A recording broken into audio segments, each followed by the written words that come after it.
Hello everyone, and welcome back to the channel. This is the Audacity of Him. If you are new here, we are on a mission. We are dedicated to exploring the absolute unmitigated gall of men who flew too close to the sun on wings made entirely of lies, ego, and venture capital. These are the guys who looked at the truth and thought, that seems optional. We track the hubris, the delusion, and, my personal favorite part, the inevitable, spectacular crash and burn.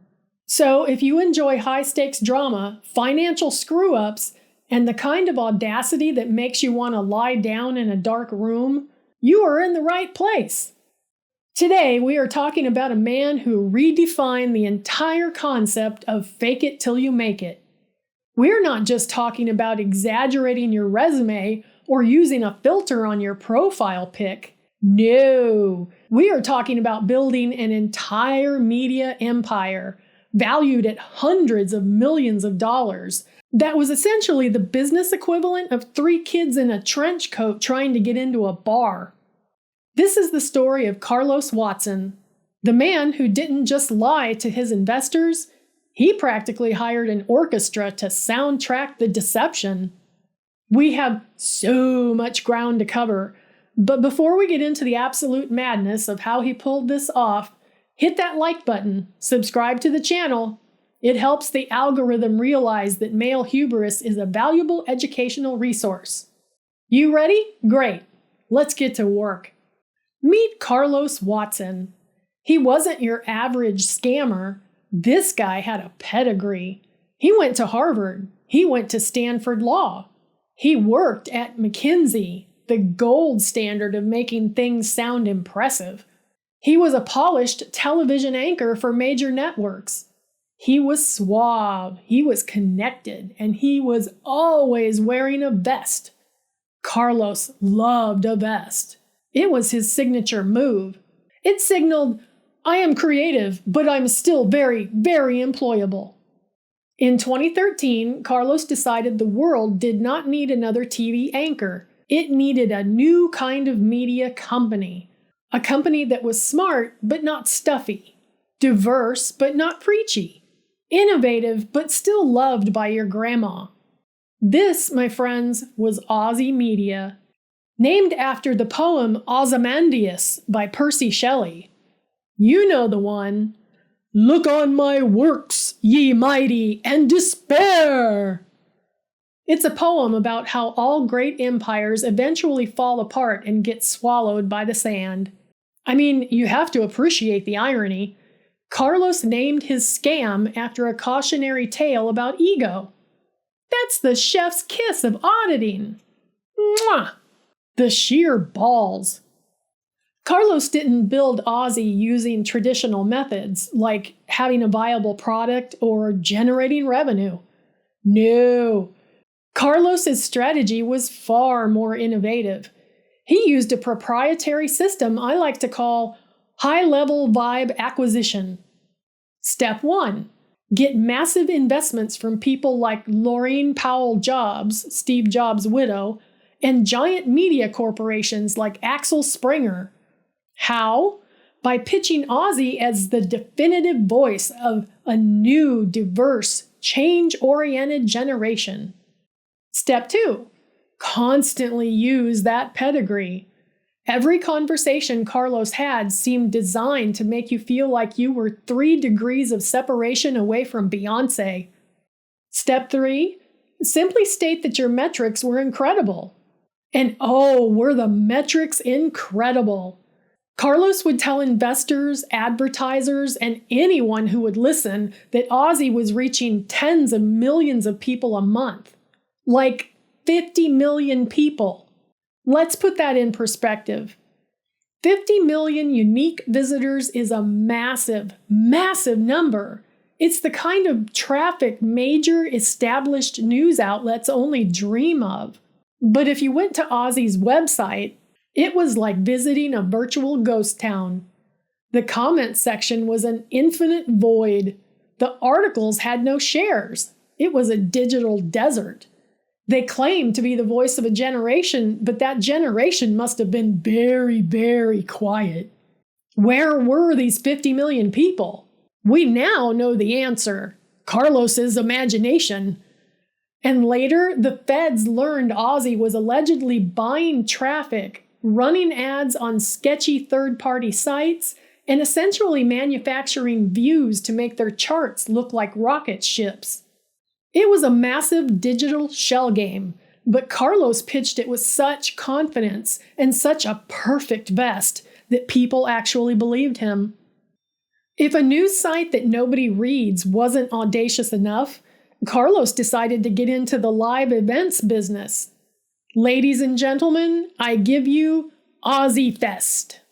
He didn't want to just hold a conference. He pitched it as a TED Talk meets Burning Man event in Central Park. They claimed they would have 100,000 attendees. He promised a star-studded lineup of intellectual heavyweights: Hillary Clinton, Alex Rodriguez, Dr. Fauci, even Mark Cuban. It was going to be the absolute epicenter of the change generation's intellectual life. It was a bold claim. It was an audacious promise. It was also complete fantasy.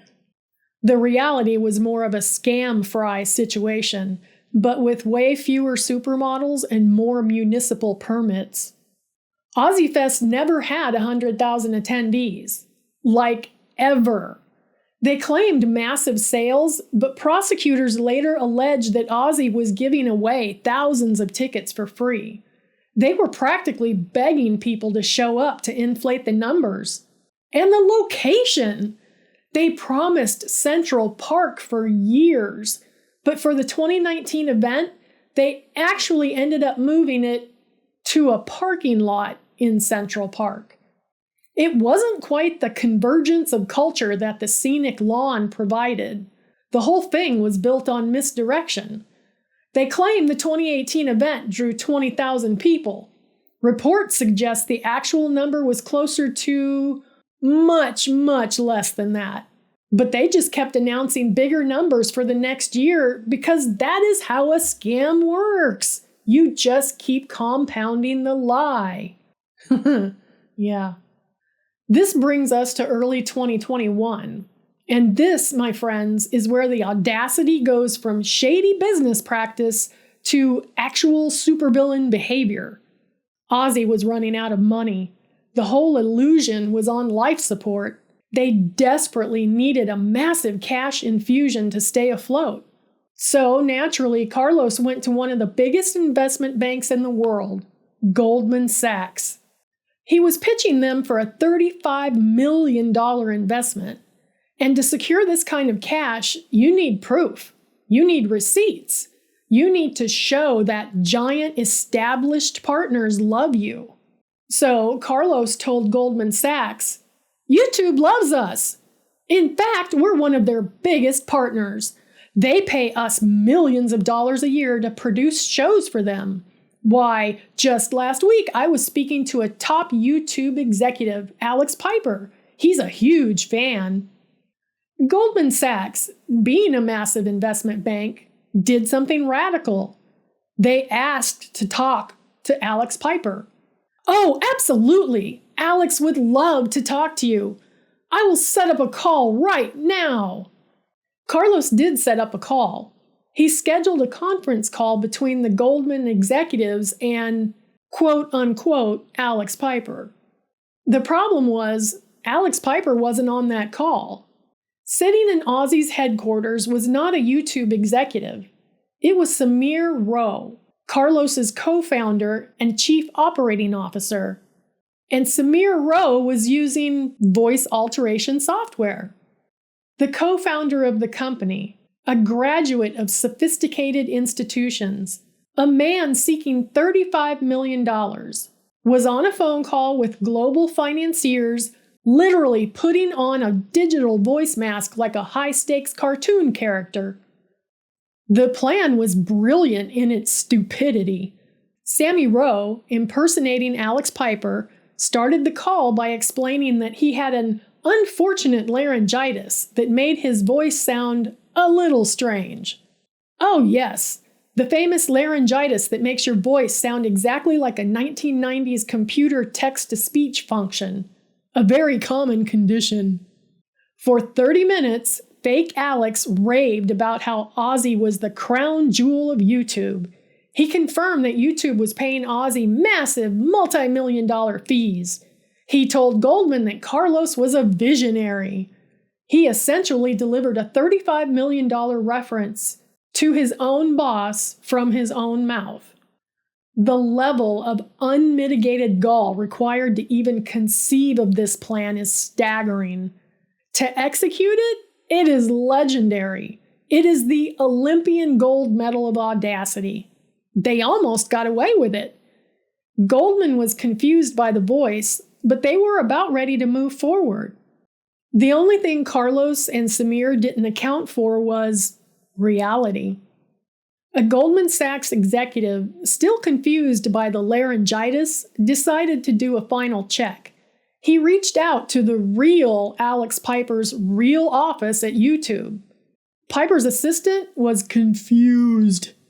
No, Alex was never on a call with you, and YouTube doesn't pay Ozzy millions of dollars. In fact, we barely know who they are. The illusion was broken. The sand was already starting to cover Ozzy media. Goldman pulled out immediately, and more importantly, they notified YouTube, who notified the feds. The fall was instantaneous and total.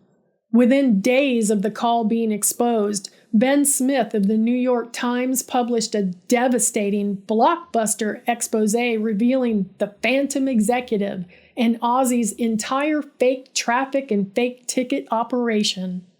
The company evaporated in real time. Investors ran.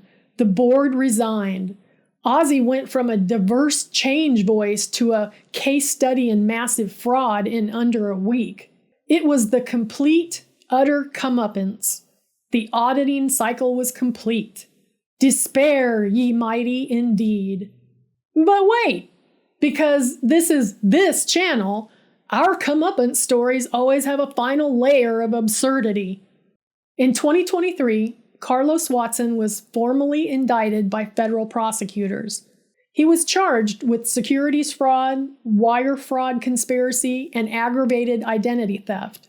The feds didn't just see a business that failed, they saw a criminal enterprise built on an endless foundation of lies. His trial in 2024 was fascinating. The judge was not a fan. She described Watson's level of dishonesty as exceptional and said he seemed to have a complete lack of respect for the law. Which, to be fair, is what you want in a scammer. In December 2024, Carlos Watson was found guilty and sentenced to nearly 10 years in federal prison. Justice, it seemed, had been served. The auditory ego had its day. The Phantom was finally cornered. But this is where we have to report the latest twist. In early 2025, just months into his 10-year sentence, the President of the United States, in a bewildering final day pardon spree, commuted his sentence. Carlos Watson, the man whose audacity was described by a federal judge as exceptional, walked out of prison after serving only a fraction of his time. I mean, you have to hand it to him. Even at his lowest point, his audacity was so powerful it reached the highest office in the land. He didn't just get a second act. He got a magical presidential get-out-of-jail-free card.